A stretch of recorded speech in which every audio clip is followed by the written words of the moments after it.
तो देखिए यहाँ पर हम डिफरेंस देख रहे हैं कि इलेक्ट्रोमोटिव फोर्स और पोटेंशियल डिफरेंस दोनों अलग अलग चीज़ें होती हैं। इनमें क्या डिफरेंस, ठीक है। तो the maximum potential difference across electrodes in open circuit is called electromotive force. यहाँ डेफिनीशन भी आपको याद कर लेना है।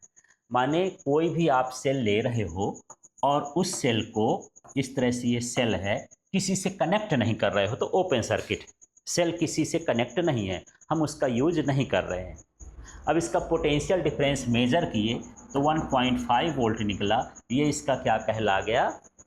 इलेक्ट्रोमोटिव फोर्स कहला गया, ईएमएफ कहला गया। जो आप बाज़ार से सेल लेके आते हो उसको पढ़ना, तो उस सेल में लिखा रहता है ड्राई सेल में 1.5 वोल्ट। अब वो किसी से जुड़ा तो नहीं है, तो वो क्या लिखा है? उसका ईएमएफ लिखा है, ठीक है।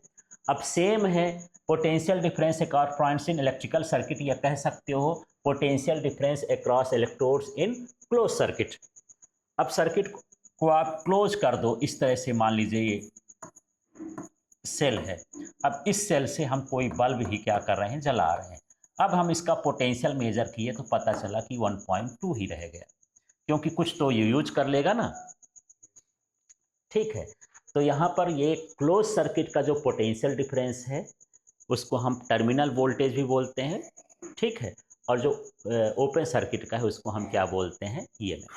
क्लियर हो गया? तो ये फिल इन द ब्लैंक्स में आता है maximum potential difference of the cell in open circuit, तो क्या कहलाएगा? EMF.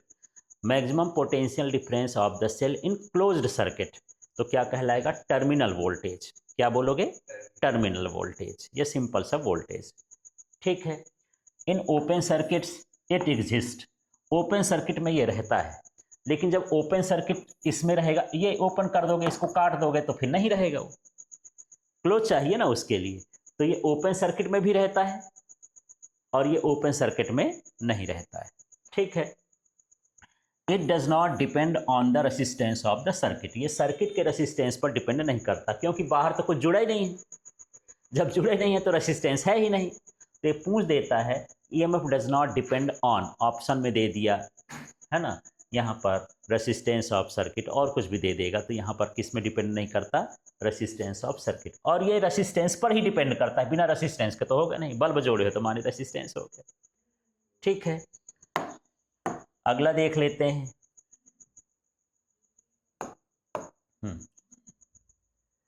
It is always greater than potential difference और टर्मिनल वोल्टेज। इसकी वैल्यू हमेशा ज़्यादा रहेगी। ओपन सर्किट है, उसमें कुछ नहीं जुड़ा है तो उसकी वैल्यू ज़्यादा रहेगी। और ये it is always less than EMF. अभी बताया था कि एक सेल है, आप बाज़ार से ख़रीदने जाते हो तो कितने का मिलता है? ये 1.5 वोल्ट का है। लेकिन जैसे इस सेल को आपने यूज में ले लिया, ऐसे ऐसे कर दिया, तो इसका जो वोल्टेज है ड्रॉप हो जाएगा और मान लीजिए 1.2 वोल्ट हो गया। तो ये है ईएमएफ, और ये है क्या? पोटेंशियल डिफरेंस या टर्मिनल वोल्टेज, ये है वी।